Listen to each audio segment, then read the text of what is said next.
recently in a series. Is this on? There we go. Recently in a series of videos, DVDs, a number of people had a chance to be a part of a lesson series that was dedicated to guardrails. I didn't get to be a part of all of them, but a couple of them that I did see helped to understand or set in motion the concept of thinking that says we all have to have guardrails in our lives to keep us where we need to be. This lesson today, for just a few minutes, will be a lesson somewhat associated with spiritual forensics. Now, I like forensic television shows. I like those real-life things where you have to analyze the evidence and you have to consider what is there and you have to make determinations based upon your ability to see what is and to reason properly from it. Well, I think this passage before us in 1 Thessalonians 5 is one of those passages.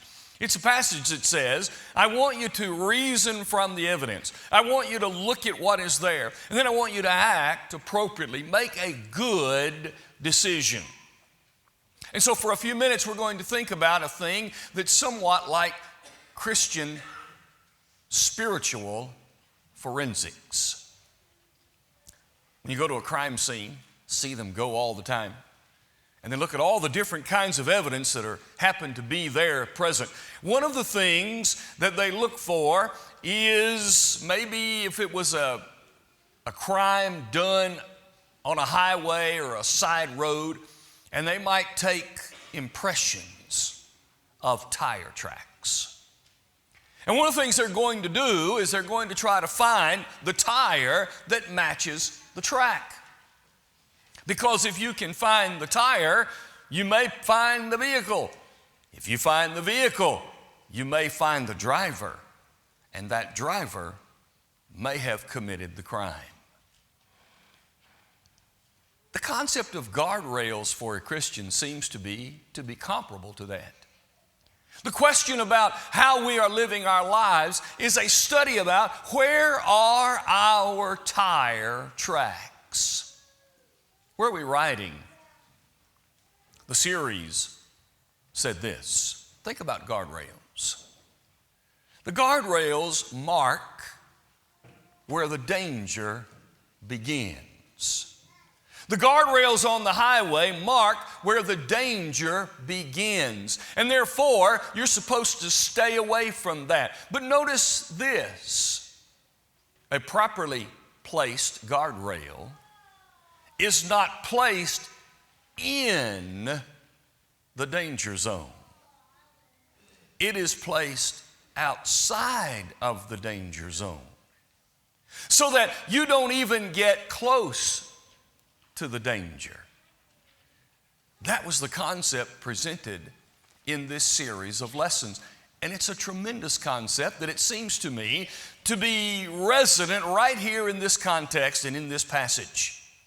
As we think about this idea, abstain from every form of evil. Every time I've seen this passage, I've had to ask myself the same question. Why does Paul have to say that? You ever thought about it that way? Why do you have to say that? In other words, why should I have to walk up to you and say, stay away from evil? You go, I know that. We all understand that concept. Stay away from evil. But notice what the text says. Abstain from every form of evil. Here's the problem.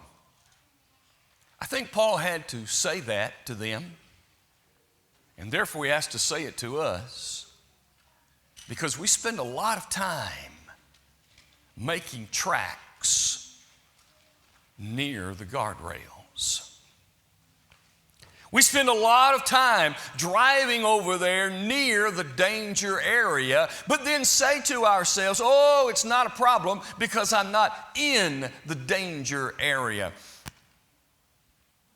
Some time back, we studied the concept that we as people understand, as Christian people, there are words that are profane and ought not to be uttered. But we oftentimes create replacement words. Oh, but I'm not saying the word, but we have a replacement word for it. We might not say it, but either we think it or somebody else thinks it because we've come up with a replacement word. Is that a form of evil? What about those who are heavily into texting? We looked at this as well. A person might not text the words, but what about the abbreviations of those words? I didn't say that word. No. But is the abbreviation a form? You see, the concept is this. Paul had to say to the Thessalonians, stay away from every form of evil because humans seem to spend a lot of time trying to figure out how close can we get to the actual evil and still be able to look in the mirror and say, I didn't do anything wrong. I'm okay. Therefore, Christian forensics would tell us, look at the evidence. Think about what's going on here. Figure out what you should do. The story is told of an educational system, school board in eastern Kentucky looking to hire a new bus driver to apply. They took them out to drive the mountainous terrain, and the first driver said to himself, I'm going to show them how good a driver I am. And as the person evaluating was sitting in the seat, he drove right over there next to the cliffs. And the driver was looking over the side, and he was driving really close and doing really well. And when he got back, he had been a tremendous driver. I mean, he got right up to the edge, and it was wonderful. And he thought to himself, man, how good a driver am I? The second guy got in for his test drive, and he saw the cliffs. And where he could, he ran as close to the inside track as possible. He stayed as far away from the danger as he could. Now, which driver do you think they hired? The one who spent time on the edge of danger, or the one who tried to avoid it? Abstain from every form of evil. Two thoughts today. Number one, Paul's admonition. Notice the verse, if you will. Turn to the passage there. Just leave your passages open to 1 Thessalonians 5, and there you will find these thoughts. Here's his admonition. Number one, abstain or be stained. That's what he's saying. Abstain. The word abstain means to stay away, to stay clear, to get out of the vicinity of. Abstain. This is not the only place where God talks about that. There are many of them. Let me give you a few, like Romans 12, verse 9. Abhor what is evil. 1 Peter chapter 3. Verses 10 and 11. He would love life and see good days. Let him refrain his tongue from evil and his lips from speaking guile. Let him turn away from evil. Notice the concept. Abhor, refrain, turn away.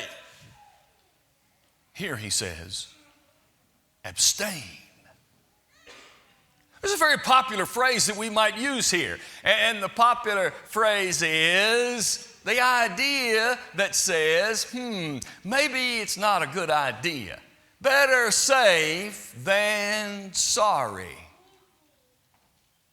There are a lot of principles that people use, a lot of statements that people say, and they all say, oh, those are in the Bible, when they're really not. They sound like Bible things.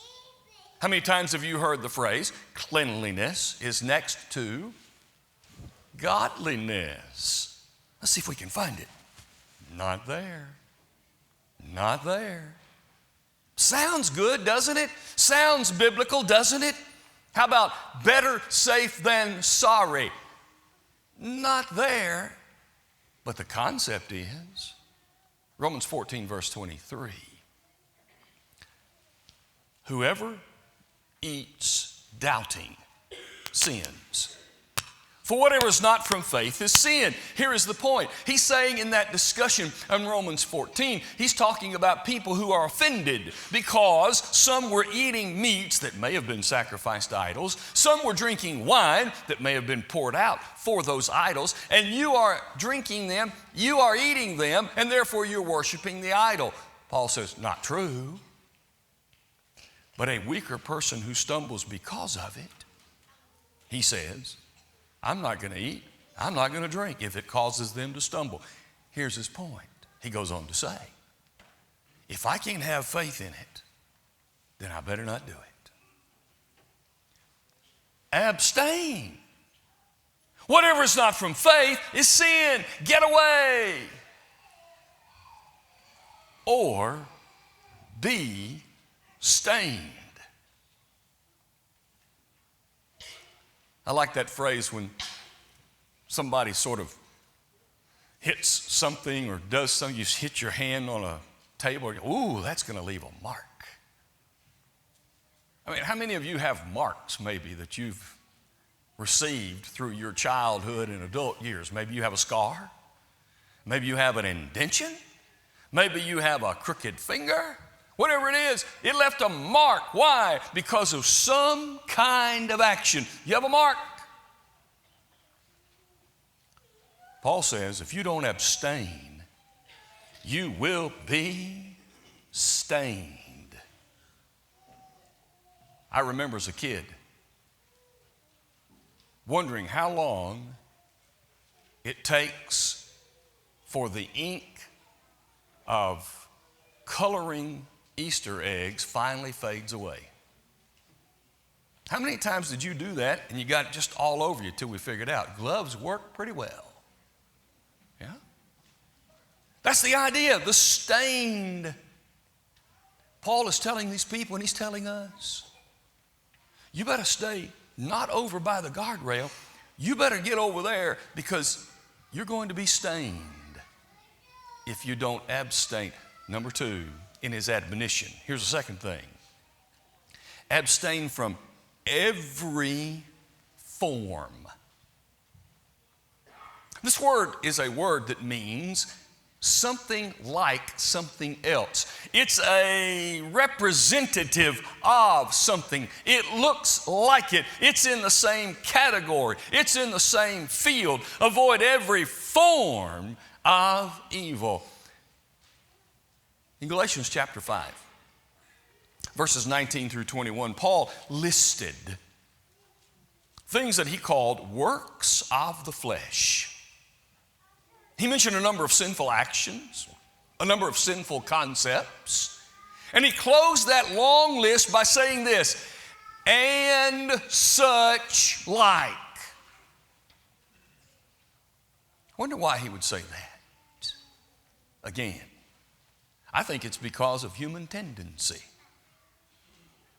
We might take that list of things that God says are not right, and we look at that list and we go, okay, yeah, I got that. Oh, yeah, this one's not on the list. All right, so I can do it because it's not on the list. Paul says, wait a minute. I'm not trying to give you a full list. I'm trying to give you some concepts, and everything else like the concepts, stay away. They are works of the flesh. Again, what's the difference? The difference is, am I going to drive over here next to the guardrail, trying to get as close as I can, participate in what I can, and still be able to say to myself, no sin? Or am I trying to run the other way so that I don't even come close to a form of evil? Paul is saying, if you don't stay away from every form of evil, you will be formed by that you don't avoid. You will be formed by it. How many times have you heard the term gateway drug? It's someone who is saying, these things over here, they're really, really bad and nobody should be a part of them. But over here, there's this other thing. It's not that, but it's heading in that direction. It's someone who, by that form of the thing, becomes introduced to the thing. And before long, you've moved from the form to the thing. It's a gateway. I think Paul is saying, be careful, because we all know where the danger is, and maybe you don't intend to be there, but by the form of something, you might be introduced to it. And without your intention and desire, tempted and drawn toward it. And then you're caught. Paul's admonition is clear. Abstain from every form of evil. And it's my job. It's your job to reason and consider and to think, is this something worth the risk? Is this practice, is this concept, is it really worth possibly being stained, possibly being formed by that which is evil? I need to ask myself and then run away. But now Paul gives us some ideas. For those of us who really want to do better. For those of us who really want to be in a good place. Who don't want to spend our time making tire tracks just off the road over there by the guardrail. Those of us who want to be solidly planted right here on the road. Paul gives us some things that we can do to help us, to aid us as we try to abstain from every form of evil. Notice these 5 things. Number 1, verses 12 and 13. Be accountable to a spiritual leader. Notice what he says. Recognize, take note of. That's what the word means. See them. See those people who what? Those people who are laboring there. They're over you. They admonish you. You look out for people who can be there for you and with you. Be accountable. It's a good thing for us to have people in our lives who will say, watch it, watch it. It looks like to me you're starting to drive over near the guardrail. You see, we should appreciate that verse 13. We should appreciate that because that is their work. But no, a lot of times we just get offended. How dare you say that to me? How dare you talk about me? You clean up your own yard before you come messing in mine. No. Do we want to listen to Paul's admonition? Well, prescription number 1 is be accountable. Look out to and appreciate those who are spiritual leaders who will call you into question when you need it. Be accountable. It will help you keep this admonition. The second prescription, number 2, is found in verse 14. Notice the things that he mentions. Warn the unruly, comfort the faint-hearted, uphold the weak, be patient with all. The second prescription to keep Paul's admonition is this. While you are working on your life to abstain from every form of evil, you notice people who are at risk and you help them. It's a whole lot easier to remind yourself to work on yourself if you are also available to help those who are in need. That's why in groups like AA and others, the ones who do the greatest help are the ones who themselves are or have been struggling because they've been there. They get it. And therefore you talk to them and they talk to you. You help them with their risks while they are helping you with yours. You're at risk situation. They are there too.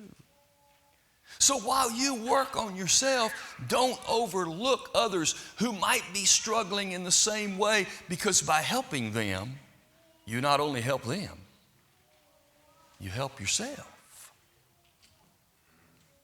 The third prescription from Paul for this admonition is verse 15. See that you do not render evil for evil. This is the key prescription to it all. This is really where it starts. Here's what Paul says. Do you want to keep the admonition to abstain from every form of evil? Then make this decision. I'm going to act exactly opposite of that evil. I'm going to go exactly opposite of that evil. I'm not going to cozy up to it.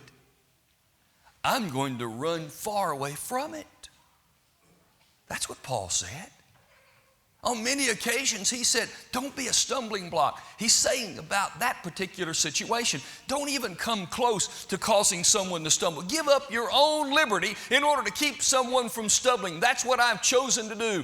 Doesn't it make sense for yourself not to be a stumbling block to yourself by saying, I'm not going to spend time on the edges, the fringes. I'm going to spend time so far away from that I can't even see it. That's what Paul is saying. You want to abstain from every form of evil? Run in the opposite direction. Number 4, the prescription for keeping his admonition, listen to the Spirit. Don't get nervous. Don't be upset. The Spirit's not talking in my ear. He's not talking to me right now. A buddy of mine used to say, I decided to preach without preparing. I stood up in the pulpit waiting for the Spirit. And the Spirit said, fool, you should have studied. Okay. His point was obvious. The Spirit isn't today involved in saying, all right, Mike, tell them this. But the Spirit is speaking. Listen to the Spirit. You have it right here. Here's the word of the Spirit. Notice the concept. Number 1, rejoice in it. Be excited about what God has to offer. Number 2, pray that you will stay within the things of the Spirit of God. 3, be thankful for everything God has given. Then don't make the Spirit be quiet. The cartoons that show the good angel and the bad angel on the shoulders of an individual trying to make a decision. And because the person or the thing wants to obey the bad angel, the good angel's on his right, and he goes, shut up, right? That's illustrating this concept. Don't quench the Spirit. If we've already decided, this is what I want to do, this is what I like to do, this is what I'm going to do, be quiet. You let the Spirit speak through the Word. Prophecy is a way of saying the Spirit's never been wrong. The Spirit has never said anything that's wrong. Every prophecy ever made has come true. You better listen. Listen to the Spirit.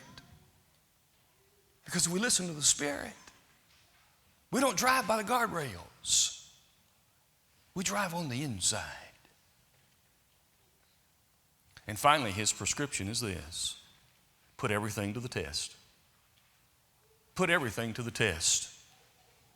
Verse 21. Test all things. Hey, here's something really good. Isn't that what happened in the garden? When Eve was approached by Satan, didn't he say, hey, look at this. It looks good. It tastes good. It'll make good things happen in your life. She didn't test it. How would she test it? God said, no. That's enough.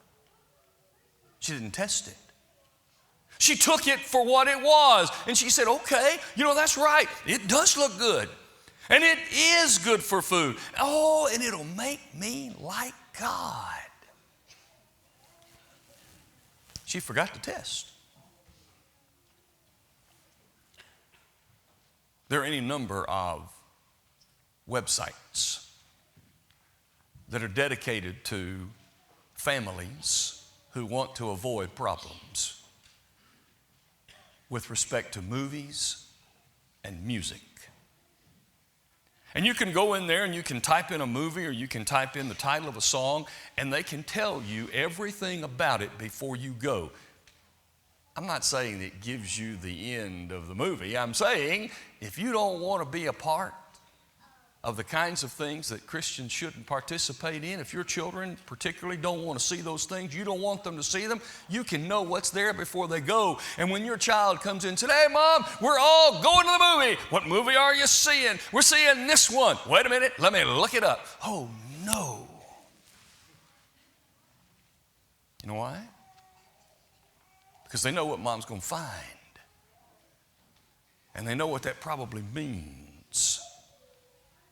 But you can protect yourself by knowing what's there before you get there. Music, movies, books. You know why? Because Paul said, put it to the test. And if it doesn't pass, you pass on it. Paul said, I have an admonition for you. Abstain from every form of evil. And I can tell you by prescription how to do it. And if I'm willing to follow it, if I'm willing to listen, if I'm willing to be the person who doesn't spend time driving by the guardrails, then I can have a life that is fully consistent with God. Here's the question today. Where are you driving? Where are you driving? How close to the edge do you intend to ride? Jesus shed his blood so that all sins could be taken away.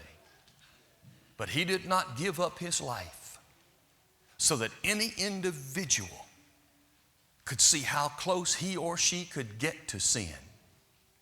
He gave his life so that we could see how far from the devil we can run. He's already been defeated. All we have to do is allow that victory to be a part of our lives. You can fight the devil with the blood of Jesus.